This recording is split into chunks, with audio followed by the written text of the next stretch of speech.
दोस्तों नमस्कार। आज मैं आपसे एक ऐसी सच्ची भयानक कहानी है वो शेयर करने जा रहा हूँ जो कि रायपुर छत्तीसगढ़ के लाल बंगले से जुड़ी हुई है। जी हाँ, और यह कहानी सुनने में तो फिल्मी लगती है, लेकिन इसकी सच्चाई इतनी डरावनी है कि आज भी रायपुर के लोग इस जगह का नाम सुनकर कांपने लगते हैं। तो यह वही लाल बंगला है जो नया रायपुर के पास सेरी खेड़ी के इंटरचेंज के पास खड़ा है। जी हाँ, एक खौफनाक वीरान हवेली जहाँ पास 18 साल पहले कुछ ऐसा हुआ था कि आज तक उसकी याद लोगों के रोंगटे खड़ी कर देती है। तो चलिए शुरू करते हैं। डॉक्टर राजेश का परिवार, यह 1994 की बात है। रायपुर में एक नामी डॉक्टर राजेश वर्मा अपनी पत्नी सुनीता और 12 साल की बेटी प्रिया के साथ खुशी से रह रहे थे। डॉक्टर वर्मा का नर्सिंग होम रायपुर के जवाहर चौक के पास था और वे शहर के जाने माने डॉक्टर थे। उन दिनों डॉक्टर वर्मा ने अपने परिवार के लिए एक खूबसूरत बड़ी हवेली बनवाई थी। यह हवेली लाल ईंटों से बनी थी, इसलिए लोग इसे लाल बंगला कहने लगे थे। बंगले में 3 मंजिलें थी। यस, नीचे मरीजों के लिए क्लिनिक था और बीच में फैमिली का एक लिविंग एरिया था गाइस, और ऊपर मेडिटेशन रूम जहां डॉक्टर वर्मा रोज शाम को पूजा पाठ किया करते थे। दूसरा देखिए, आपको बताता हूँ एक चीज़ कि चंद्र ग्रहण की रात 10 मई 1994, उस साल 10 मई की रात को पूर्ण चंद्र ग्रहण था। डॉक्टर वर्मा ने अपनी पत्नी से कहा था कि वे इस दुर्लभ खगोलीय घटना को अपनी तीसरी मंजिल की छत से देखेंगे। जी हाँ, तीसरी मंजिल की छत से। रात के करीब 9 बजे जब चांद पर ग्रहण लगना शुरू हुआ तो डॉक्टर वर्मा, सुनीता जी और छोटी प्रिया छत पर गए। प्रिया को टेलीस्कोप से चांद देखना बहुत अच्छा लगता था, लेकिन रात के 11:30 बजे जब चंद्र ग्रहण अपने चरम पर था तब अचानक कुछ ऐसा हुआ जिसकी कल्पना भी नहीं की जा सकती थी। अनहोनी की शुरुआत होती है जैसे ही चांद पूरी तरह से काला हुआ। प्रिया ने अचानक चीखते हुए कहा, पापा वो देखिए, छत के कोने में काली साया खड़ी है। डॉक्टर वर्मा और सुनीता जी ने उस दिशा में देखा, लेकिन वहां कुछ नजर ही नहीं आया। उन्होंने सोचा शायद बच्ची को डर लग रहा है, लेकिन प्रिया लगातार रो रही थी और कह रही थी वो मुझे बुला रही है, वह कह रहा है कि मेरे साथ चलो। अचानक प्रिया का व्यवहार बदलने लगा। उसकी आंखें अजीब तरीके से चमकने लगी और वो अपने माता पिता को अजीब निगाहों से देखने लगी। फिर वो एक अनजान भाषा में बुदबुदाने लगी। डॉक्टर वर्मा घबरा गए और तुरंत प्रिया को नीचे ले गए, लेकिन घर के अंदर आते ही वो और भी डरावनी चीजें होने लगी। घर में आते ही अचानक सभी लाइटें बुझ गई। जनरेटर चालू करने की कोशिश की, लेकिन वो भी काम नहीं कर रहा था। केवल मोमबत्तियों की रोशनी में घर में अजीब परछाइयां दिखाई देने लगी थी।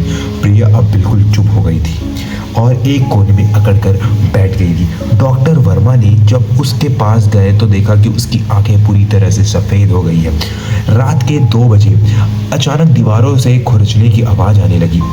ऐसा लग रहा था जैसे कोई अपने नाखूनों से दीवार खुरच रहा हो। फिर रसोई में बर्तनों के गिरने की आवाज़ आई। जब डॉक्टर वर्मा ने फ्लैश लाइट लेकर रसोई की तरफ गए, टॉर्च लेकर, तो देखा कि वहाँ सभी बर्तन हवा में तैर रहे थे और फिर एक एक करके जमीन पर गिर रहे थे। वापस आकर देखा तो प्रिया वहाँ नहीं थी जहाँ वो बैठी थी। पूरे घर में ढूंढा, लेकिन वो कहीं नहीं मिली। सुनीता जी रो रो कर बेहाल हो रखी थी। अचानक ऊपरी तीसरी मंजिल से प्रिया को आवाज़ आई। प्रिया की आवाज़ आई कि मैं यहाँ हूँ, मैं वापस नहीं आऊँगी, मुझे यहाँ अच्छा लग रहा है। जब वे ऊपर गए तो देखा कि प्रिया बेडरूम के वार्डरोब के अंदर छुपी हुई है। जी हाँ, और लेकिन उसका चेहरा बिल्कुल बदल गया था। वो बिल्कुल पीला और सूजा हुआ था। उसकी आवाज़ भी बिल्कुल अलग थी, जैसे कोई बूढ़ी औरत बोल रही हो। प्रिया ने अपने पिता की तरफ देखते हुए एक भयानक मुस्कान के साथ कहा, डॉक्टर साहब आपका इलाज भी जरूरी है। इसके बाद जो कुछ हुआ वो इतना भयानक था कि आज तक पुलिस के रिकॉर्ड में वो मिस्ट्री केस है गाइस। अगली सुबह 11 बजे जब मिल्कमैन दूध देने आया तो उसने देखा कि घर का दरवाज़ा खुला है और अंदर से कोई आवाज़ नहीं आ रही। उसने हेलो हेलो की, लेकिन कोई जवाब नहीं मिला। जब वो अंदर गया तो तीसरी मंजिल के मेडिटेशन रूम में डॉक्टर वर्मा का शव मिला। जी हाँ, तीसरी मंजिल के मेडिटेशन रूम में डॉक्टर वर्मा का शव मिला। लेकिन सबसे अजीब बात यह थी कि उनके चेहरे पर भय के निशान थे, जैसे वे किसी भयानक चीज़ को देखकर डर गए हो। सुनीता जी बेहोश अवस्था में गार्डन में मिली। जब वे होश में आई तो वे सिर्फ रोती रही और कुछ भी नहीं बोली। लेकिन सबसे रहस्यमयी बात यह थी कि प्रिया वार्डरोब के अंदर मिली, जिंदा थी लेकिन बिल्कुल शांत। उसे जब कुछ पूछा गया तो वो सिर्फ इतना बोली, पापा को काला आदमी ले गया है। कोतवाली रायपुर के इंस्पेक्टर आर.के. तिवारी ने इस केस की जांच की। पोस्टमार्टम रिपोर्ट में हार्ट अटैक दिखाया गया, लेकिन डॉक्टर वर्मा को दिल बिल्कुल स्वस्थ था उनका दिल। सबसे अजीब बात यह थी कि घर के हर कमरे में चंद्रग्रहण के दिन से अजीब निशान दिखाई दे रहे थे। दीवार पर काले हाथ के निशान, फर्श पर अनजान भाषा में लिखे हुए कुछ शब्द और छत पर अजीब प्रकार के निशान। फॉरेंसिक टीम भी कुछ खास नतीजा नहीं निकाल सकी। इंस्पेक्टर तिवारी के अनुसार यह केस बहुत ही रहस्यमय था। इस घटना के बाद सुनीता जी और प्रिया वो घर छोड़कर अपने मायके चले गए और प्रिया को बिलासपुर के एक अस्पताल में मानसिक इलाज के लिए भर्ती कराया गया। डॉक्टरों के अनुसार प्रिया को गंभीर ट्रॉमा था और वो महीनों तक सिर्फ काला आदमी के बारे में ही बात करती रही। 6 महीने बाद सुनीता जी की भी अजीब बीमारी से मौत हो गई। जी हाँ, बिल्कुल 6 महीने बाद ही। प्रिया को उसके मामा ने दिल्ली ले जाकर रखा, लेकिन आज तक उसकी मानसिक स्थिति ठीक नहीं हो पाई है। घटना के बाद 6 महीने तक वो लाल बंगला खाली पड़ा रहा। स्थानीय लोग उसके पास से गुजरने से भी डरते हैं आजकल भी। और 2012 में जी टीवी के फियर फाइल्स में इस कहानी को दिखाया गया था। जी हाँ, 2012 में जी टीवी के फियर फाइल्स में इस कहानी को दिखाया गया, जिसके बाद ये और भी फेमस हो गया था। आज भी वो लाल बंगला वहीं खड़ा है, टूटा फूटा, वीरान और डरावना। 18 साल बाद भी कोई व्यक्ति वहाँ रहने की हिम्मत नहीं करता। स्थानीय लोग कहते हैं कि आज भी रात के समय वहाँ से अजीब आवाज़ें आती हैं। कुछ लोगों ने मोमबत्ती की रोशनी भी देखी है। 2020 में कुछ यूट्यूबर्स ने वहाँ रात बिताने की कोशिश की थी। जी हाँ, कुछ यूट्यूबर्स ने वहाँ जाकर के रात बिताने की कोशिश की थी। उनमें से एक का नाम अक्षय था। उन्होंने कैमरा सेटअप किया था और रात भर वहाँ वीडियो बनाने के लिए, लेकिन रात के 2 बजे उनके कैमरे खुद ब खुद बंद हो गए। अक्षय के मुताबिक उसे लगा जैसे कोई उसके कंधे पर हाथ रख रहा हो, लेकिन पीछे मुड़कर देखने पर कोई नहीं था। सुबह 6 बजे जब वे वहाँ से निकले तो अक्षय का चेहरा बिल्कुल पीला पड़ा था और कुछ नहीं बोल पा रहा था। उसने सिर्फ इतना कहा था, दीवार में कोई था और मुझे देख रहा था। जी हाँ, दीवार में कोई था और वो मुझे देख रहा था। रायपुर के प्रसिद्ध तांत्रिक पंडित विष्णु शर्मा के अनुसार चंद्रग्रहण के दिन नकारात्मक शक्तियां बहुत सक्रिय हो जाती हैं। उनका कहना है कि लाल बंगले में उस रात कोई पुरानी आत्मा प्रवेश कर गई थी, जो छोटी प्रिया के मासूम मन को अपने वश में कर गई। पंडित जी के अनुसार उस जगह पर पहले भी कोई अनहोनी हुई थी। उस जमीन का इतिहास साफ नहीं है, लेकिन स्थानीय लोगों का मानना है कि वहाँ किसी की अकाल मृत्यु हुई थी।